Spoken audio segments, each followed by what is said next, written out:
Shalom, salam sejahtera buat kita semuanya. Bagaimana kabar Bapak Ibu sekalian? Saya percaya dalam perlindungan dan penyertaan Tuhan. Pada malam hari ini sebelum beristirahat, kita sejenak merenungkan firman Tuhan. Tetapi sebelumnya mari kita berdoa. Mari kita berdoa. Tuhan Yesus yang baik, kami datang kepadamu pada malam hari ini. Sebelum kami beristirahat, kami serahkan jiwa roh tubuh kami ke tangan Tuhan. Kami akan merenungkan firman-Mu di dalam hidup kami. Tuhan, berbicaralah kepada kami agar kami semua siap diberkati, diubahkan, bahkan dipulihkan oleh Engkau Tuhan. Hati kami menjadi tanah yang subur, di mana benih firman Tuhan disampaikan, dan benih itu akan bertumbuh, berakar, dan menghasilkan buah yang banyak yang menyenangkan hati Tuhan. Terima kasih Tuhan Yesus, di dalam nama Yesus kami berdoa. Haleluya, amin. Bapak Ibu yang dikasihi Tuhan, tema kita pada saat ini adalah berkat rohani. Berkat rohani terambil dari Efesus 1 dan ayat 1, Efesus 1 ayat 3 dan 18. Efesus 1 ayat 3 dan 18 saya akan membacakan buat kita semuanya. Terpujilah Allah dan Bapa Tuhan kita Yesus Kristus, yang dalam Kristus telah mengaruniakan kepada kita segala berkat rohani di dalam surga. Ayat 18, dan supaya Ia menjadikan mata hatimu terang, agar kamu mengerti pengharapan apakah yang terkandung dalam panggilannya, betapa kayanya kemuliaan bagian yang ditentukannya bagi orang-orang kudus. Ini penghiburan buat kita, Bapak Ibu yang dikasihi Tuhan. Saya percaya kita semua senang dengan kata berkat. Siapa yang tidak mau berkat? Semuanya kita pasti mau berkat, ya kan? Berkat apapun itu, tapi di sini kita melihat bahwa yang ditekankan Rasul Paulus adalah berkat rohani. Kita akan melihat dari setiap ayat ini, dari ayat 3 dan juga 18, di mana di ayat yang ketiga ini Paulus mengucapkan pujiannya kepada Tuhan, bahwa dia berkata, terpujilah Allah, bahwa sumber berkat adalah Allah. Terpujilah Allah dan Bapa kita, Tuhan Yesus Kristus, yang di dalam Kristus telah mengaruniakan kita segala berkat rohani. Yang pertama, bahwa sumber berkat kita adalah Allah itu sendiri. Allah itu sendiri yang menjadi sumber berkat kita. Kita tidak perlu sampai memfokuskan diri kita kepada berkat-berkat yang bersumber yang bukan dari Allah. Kadang kita berpikir bahwa manusia adalah sumber berkat kita atau apapun yang ada di sekitar kita. Tapi pada hari ini percayalah bahwa Paulus memuji Tuhan karena dia adalah sumber berkatnya. Berkat jasmani akan mengikuti berkat-berkat rohani. Jangan fokus dengan hal itu. Dan pada hari ini juga dikatakan di dalam Kristus telah mengaruniakan kepada kita segala berkat rohani di dalam surga. Berkat rohani di dalam surga. Seperti apa berkat rohani itu? Selama ini kita fokus sekali dengan berkat-berkat jasmani, berkat-berkat yang terlihat saja, berkat-berkat yang memuaskan diri kita. Tapi Rasul Paulus mengingatkan bahwa ada berkat rohani yang harus kita perhatikan, yang harus kita utamakan di dalam diri kita.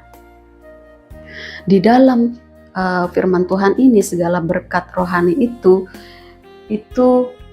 adalah Tuhan itu sendiri di dalam Kristus. Kristus yang telah mati di kayu salib, yang telah menyelamatkan hidup kita. Dia juga yang akan mengaruniakan pengurapannya, yang mengaruniakan hikmatnya kepada kita, sehingga berkat-berkat rohani itu bisa kita alami. Berkat-berkat rohani seperti apa? Yaitu keselamatan yang luar biasa yang Tuhan telah anugerahkan kepada kita, pengharapan di dalam Dia. Oleh karena itu, secara rohani kita harus perhatikan bagaimana kehidupan kita sehari-hari, di dalam doa kita, di dalam pembacaan firman Tuhan, di dalam hidup kita sehari-hari. Bagaimana kita dapat merasakan berkat-berkat rohani itu yang telah Tuhan berikan di dalam kita, di dalam surga.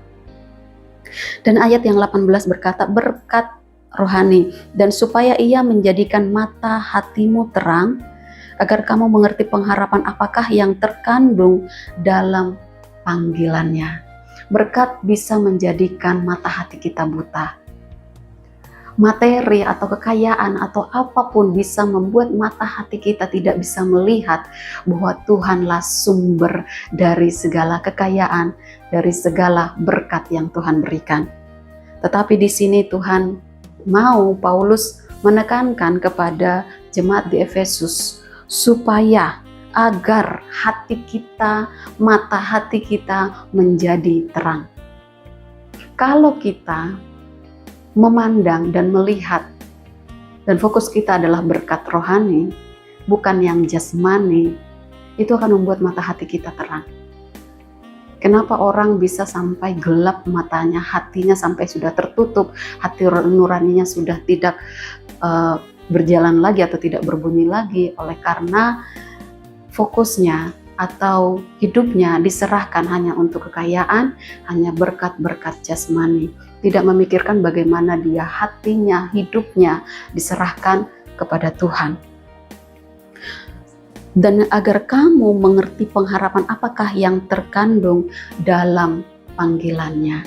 Panggilan Tuhan, kita semua dipanggil, kita semua dipilih untuk melakukan pekerjaan baik, untuk melakukan kehendak Allah di dalam kehidupan kita. Dan di sini dikatakan betapa kayanya kemuliaannya, kemuliaan bagian yang ditentukannya bagi orang-orang kudus. Dari kemuliaan kepada kemuliaan. Bagaimana itu bisa kita dapatkan?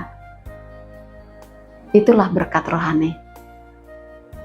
Itu dengan kita percaya dan datang kepada Tuhan, kita terus berpengharapan, kita terus mengandalkan Dia di dalam hidup kita, sehingga kita bisa merasakan kayanya kemuliaan yang Tuhan kasih, yang Tuhan berikan kepada kita adalah orang-orang kudus, yang adalah orang-orang pilihan Tuhan. Dan puji Tuhan, ayat ini bisa mengingatkan kita semua, nikmatilah berkat rohani, terimalah berkat rohani, dan percayalah berkat apapun itu, baik jasmani dan rohani, ini sumbernya dari Allah. Dan berkat inilah yang akan kita nikmati terus melimpah-limpah di dalam diri kita, sehingga kita bisa melimpah ruahkannya kepada keluarga, kepada sekitar kita, kepada siapapun yang ada di sekeliling kita. Kita menjadi orang yang kaya, yang berlimpah di hadapan Tuhan, oleh karena kita memfokuskan diri kita kepada berkat rohani. Demikianlah saat teduh kita pada malam hari ini. Biarlah kiranya kita terus merasakan dan menikmati berkat rohani yang dilimpahkan Tuhan kepada kita. Mari kita berdoa. Tuhan, terima kasih karena Engkau telah mengaruniakan berkat rohani yang luar biasa di dalam hidup kami. Keselamatan, pengharapan, iman kami Tuhan. Itulah yang Engkau berikan kepada kami, hidup yang kekal di dalam surga. Dan biarlah itu kami bisa nikmati dalam hidup kami sehari-hari, sehingga kami tidak fokus dengan berkat-berkat jasmani yang terlihat. Itu akan Engkau berikan kepada kami ketika rohani kami, batinia kami diperbarui dari hari ke hari. Terpujilah Engkau Tuhan, biarlah malam hari ini kami bisa beristirahat, tenaga kami dipulihkan, kesehatan kami dijamah oleh Tuhan, dan kami semuanya sehat, bersukacita, dan damai sejahtera yang daripada Tuhan akan meliputi hidup kami Tuhan. Di dalam nama Tuhan Yesus Kristus kami telah berdoa dan mengucap syukur. Haleluya. Amin. Selamat malam Bapak Ibu yang dikasihi Tuhan. Shalom.